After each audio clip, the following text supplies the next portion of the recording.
Thank you very much. Actually, after coming here, I could understand that perhaps I am not the most right person to speak on for Bangladesh media, and how Bangladesh media actually exercise the regional news. When we talk about, actually, my paper was differently written. It was a kind of theoretical perspective as it was written, but when I came here, I could understand that my position was, it could be swapped with me and my colleague here, Syed Badrul Hassan, that he told about Bangladesh media, and I had some Bangladesh emphasis, but it was mainly on ownership models and everything. But however, I will speak through Bangladesh media perspective. When we speak about the ownership of Bangladesh or the media of Bangladesh, actually we need to look at the history. That is, one very, very famous media researcher and historian, his name is Tarapada Pal. He wrote, "The history of the newspaper in India is parallel to its political history." When I was a first year student, I had to read that book called Bharatborsher Sangbatpatro, that means the newspaper of Bangladesh, India. And there was another article written by one of the veteran journalists, his name is Shantash Gupta. He also wrote the same thing, that the history of the newspaper in Bangladesh is parallel to the political history of Bangladesh. So I would like to point here to three things: political history and the evolution of the media history. Number two, dependence of media on politics in Bangladesh.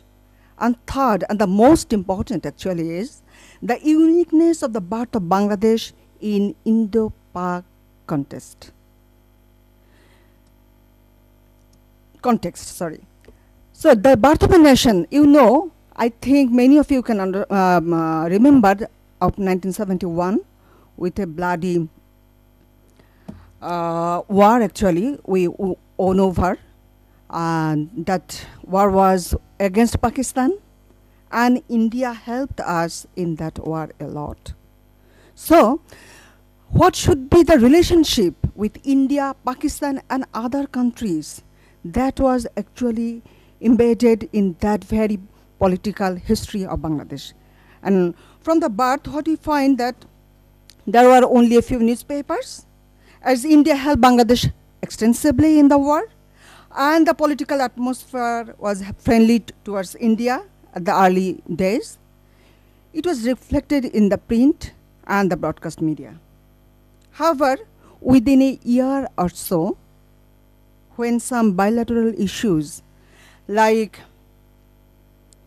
Farakka Dam, Farakka Bridge, Farakka Dam, the Berubari, South Talpatti, Teen Bigha corridor, this kind of things came onto the spot. That time, things came out. The friendship actually started fading away. And not only that, a trend of anti-Indian politics, it started a little bit.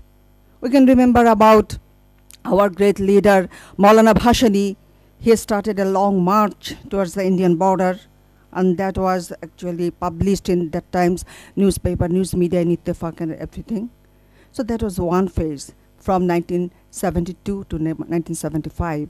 But after the assassination of in 1975, the Bangabandhu Sheikh Mujibur Rahman, the father of our nation, the great leader, he was assassinated, full family. And there are a lot of conspiracy theories about his killing and everything. Pakistan involvement, American involvement, so many things are there. It's written, all are the conspiracy theories.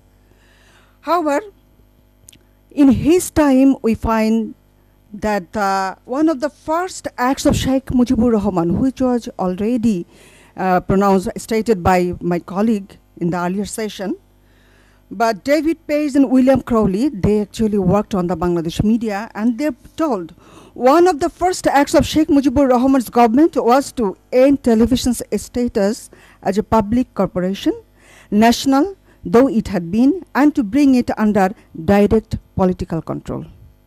And not only that, in 1974, in Bangabandhu's era, actually under the Special Power Act, only 2 English newspapers and 2 Bangla newspapers, those were the, what can I say, there was the state-owned papers and there was no other papers were allowed. So you can understand what was the condition. And after his assassination, actually came into power the, here in 1971 we see pro-India, anti-India, pro-Pakistan and anti-Pakistan. At the beginning, anti-Pakistan feeling was everywhere.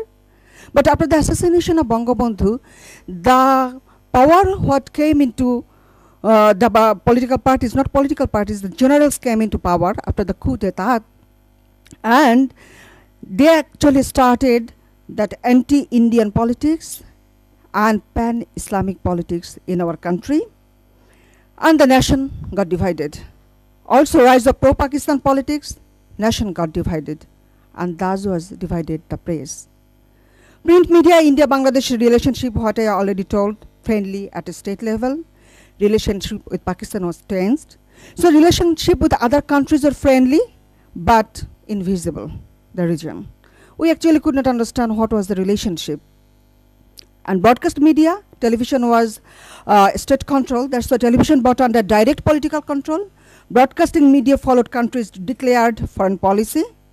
But however, after the Bangabandhu's assassination, the military rule, anti-Indian politics, pro-Islamic force came into power. General Ziaur Rahman and General Hussain Muhammad Ershad from 1975 till 1990. That was the rule of military. And both the generals came into power following coup d'etat, formed political parties with army members, established full military control on broadcast media, used media for political propaganda, played religion card, pan-Islamic and anti-Indian politics, and termed Awami League, the party who actually led the 1971 war of independence. That party is equal to pro-Indian, is equal to anti-Islamic. That was the politics of our country. So media actually followed the same path, as because that time the Bangladesh radio and Bangladesh television was state owned. That's why they also followed those things.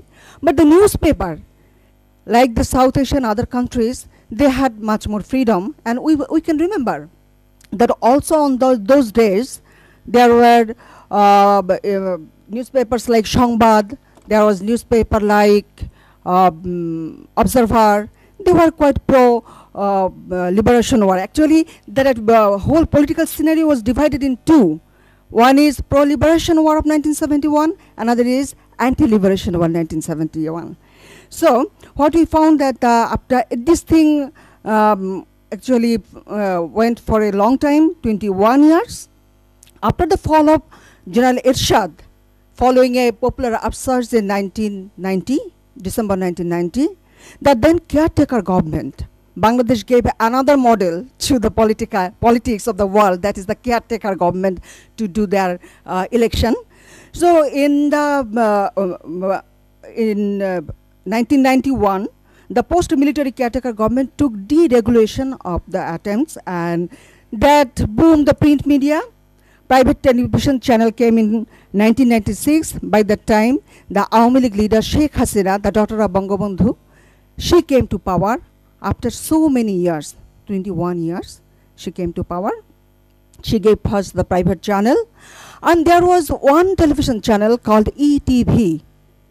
That was so popular because the whole country could get rid of the Saheb, Bibi and Golam box. That is the television. That is, Saheb is the master, the Golam is the servant, and their Bibi, that's their wives. First we had to see in the name of news. So people became very happy, and seeing its popularity, all the people in our country, those who had money, black money, they just wanted to have a news channel, and they wanted to have a private channel. And you know, when the party, if Awami League is in power, then the Awami League supported people, they will get the chance. And when BNP is in power, they will get in chance. And there is a cartoon, one of our great, very good cartoonist, he drew a cartoon that a boy is telling his father, Papa, no, I have everything. For my next birthday, please present me a television channel. So media in the post-military rule, print media, how was the print media? It was corporatized. Beforehand, it was only politicized, but now corporatized, and we can find three main types. One is liberal capital, paper like Prothom Alo, the Daily Star, Dhaka Tribune, it's a recent paper, Shomokal, Jugantor. There is another one, liberal capital, but highly partisan, like Janakantho, like Bhorer Kagoj, Amar Desh. First two are pro-Awami League, that is the present government paper. Amar Desh, it is pro-BNP. And another is pan-Islamic trend paper, that is Sangram Inkilab.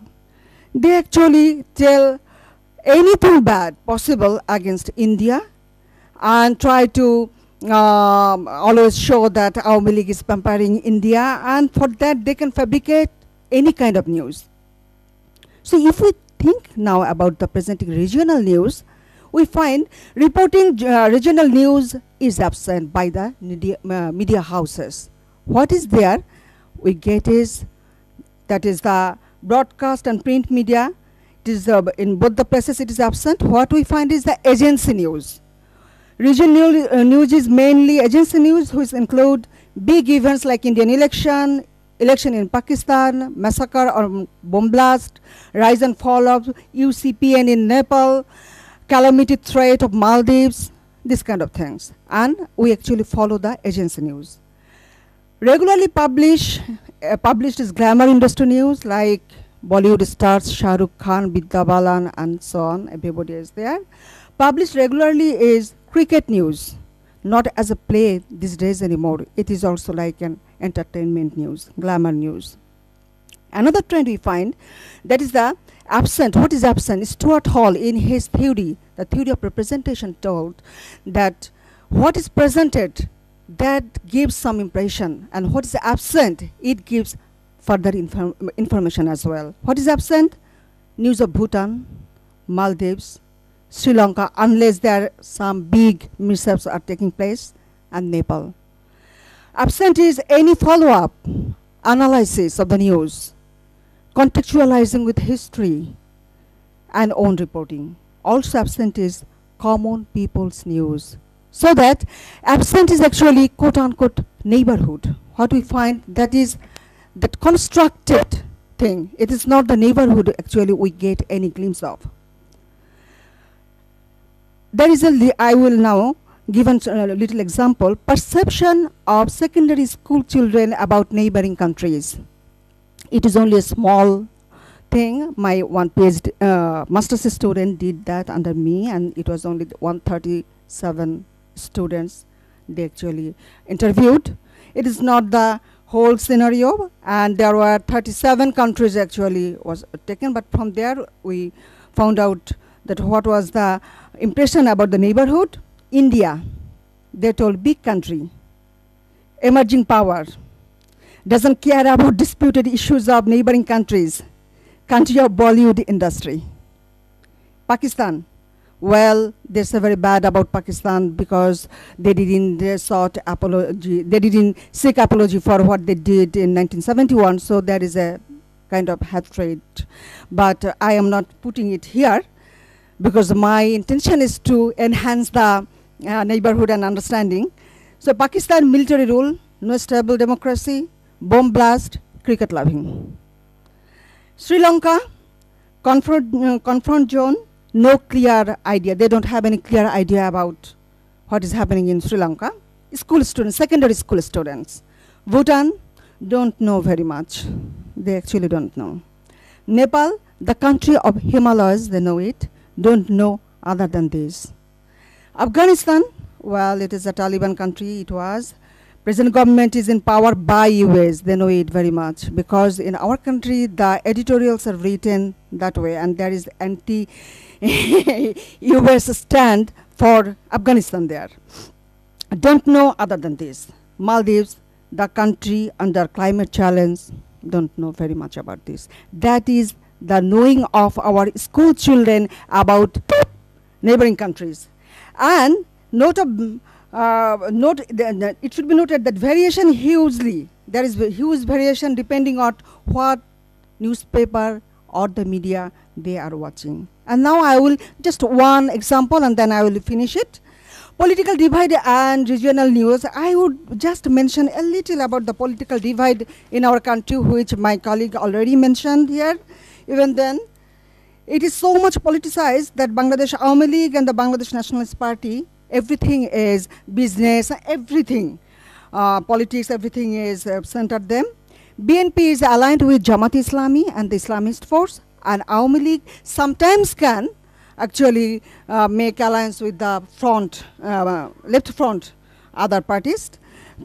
And what happened in Bangladesh Federal Union of Journalists, BFUJ, is divided into two groups by this political line, and journalists, other trade union bodies like BFUJ and Dhaka Union Journalists, DUJ, and Journalist Union of other towns and cities in the country cannot protect vulnerable journalists' right because of this division.